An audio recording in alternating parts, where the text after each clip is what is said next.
Hey guys, so if you're curious if the Pixel 8 or like 9 have eating issues, now I was looking here, but I didn't find much information.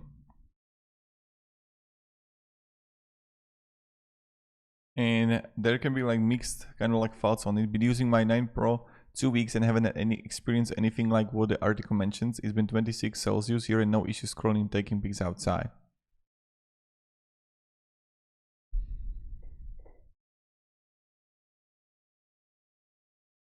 So maybe you just need like some optimization updates. So I would wait a few days if you already got it. But yeah, I was like reading, trying to research things. Then none of people reported that they had like issue with it. So yes, I wouldn't just trust like random articles, to be honest.